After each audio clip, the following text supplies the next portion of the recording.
Last year, I had all the time in the world to learn so much. I went to a lot of learning events and I read a lot of books. But what happened that surprised me was that I became paralyzed with over-information. So in this video, I want to share with you what does paralysis of over-information means and how you can avoid it, and how do you actually be able to learn and execute so that you can succeed in your business. So let me explain to you how I felt last year. So I went to an event and I learned about cybersecurity, and I was like, oh my God, we never looked at that at our company properly. I think it's a priority, because when you learn something, you feel like it's something that's urgent and important. And so I go back to the team and I'm like, hey, let's look at this. I think we need to start planning about this better.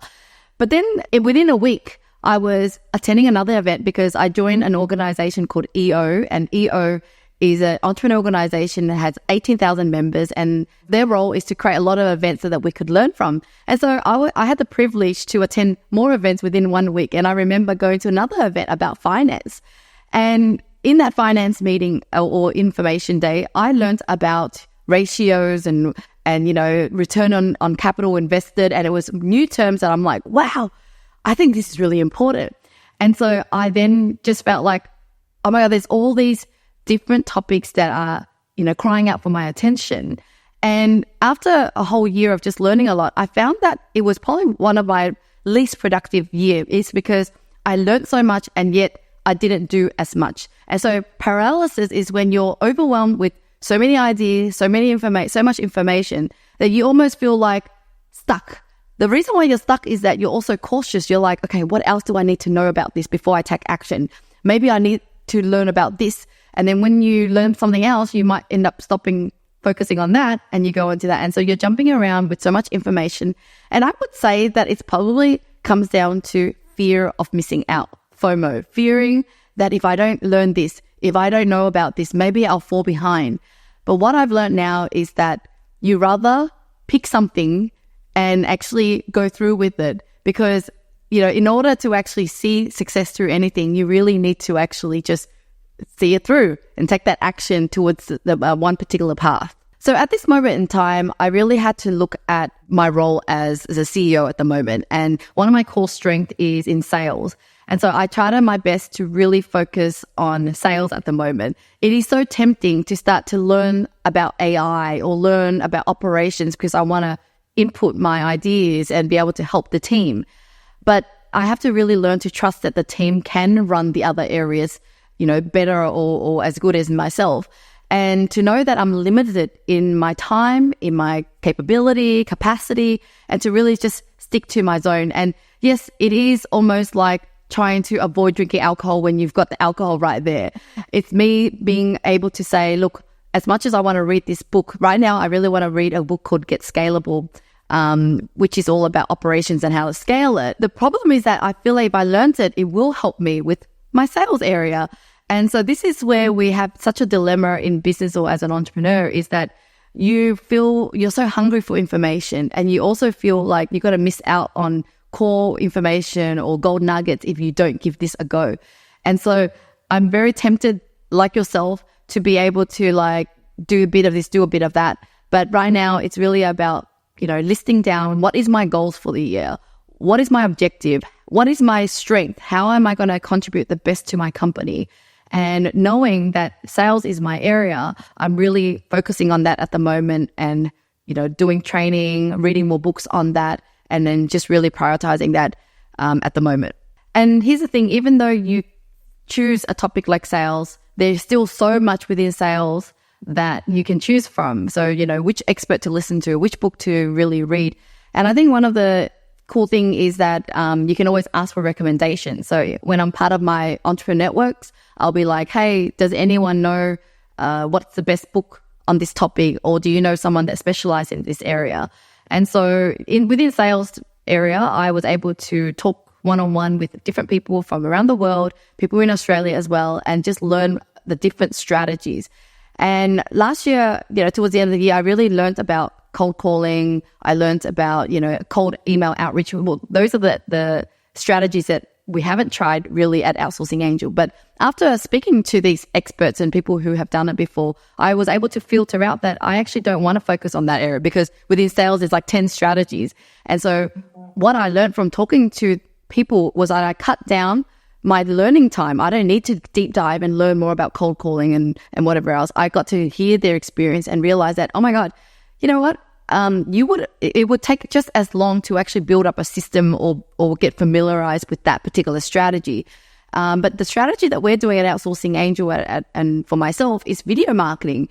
And, it's probably one of the hardest one and the harder one, and yet we've already built it. So why not double down and continue doing that? And the reason why people did cold calling is because it's easy. You don't have to go and create videos. You just pick up a phone and call. So then the return for that is actually a bit lower too. So you call people and not many people respond. But when you do videos, it takes a lot more effort at the beginning, but then you get a lot of inbound. So just by talking to people, I was able to just realize that, this is the area I want to learn more. And so the next thing I did was then, I was lucky to stumble across a program or course. So at the moment, the whole company is doing a course called Growth Forum. It's also from another member of my EO organization.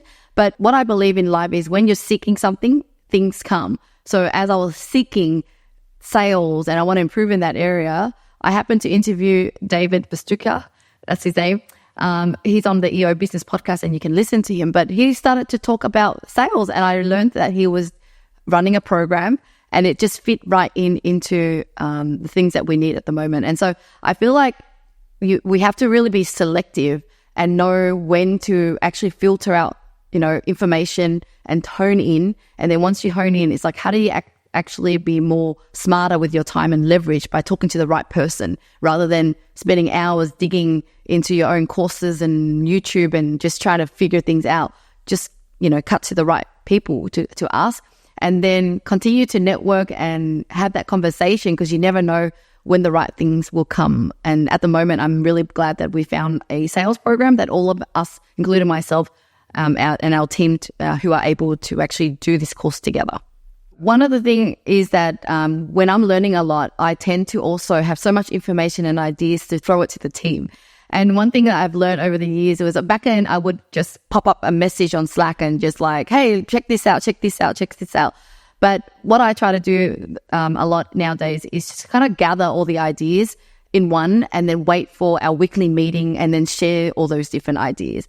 And then rather than also in the past, which I did wrong, was that going directly to the different staff member who I thought would be able to execute, what I end up doing is that, I basically overstep the position of the manager. So the manager's like, hang on, I didn't even know that my team members had to do something for you. I had them doing these other things.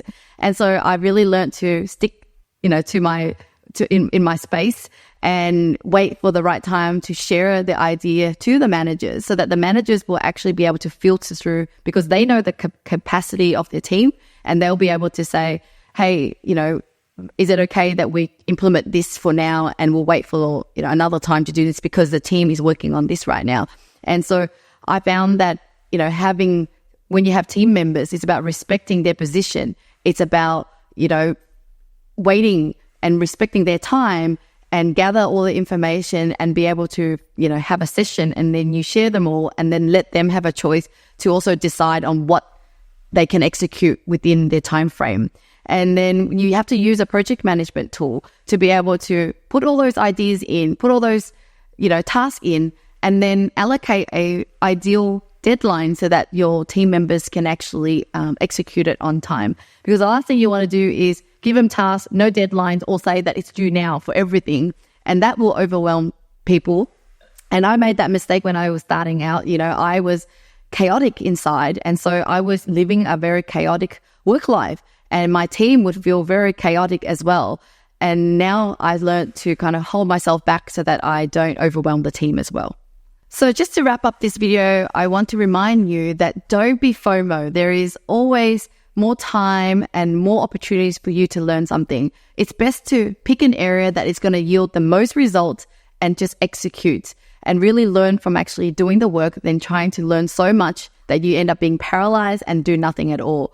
And like I said, be mindful of how you create overwhelm for yourself. Take that break, take that rest, because even if you work 12 hours and learn more, it doesn't mean that you're going to be able to execute most productively. There is a capacity to our mind.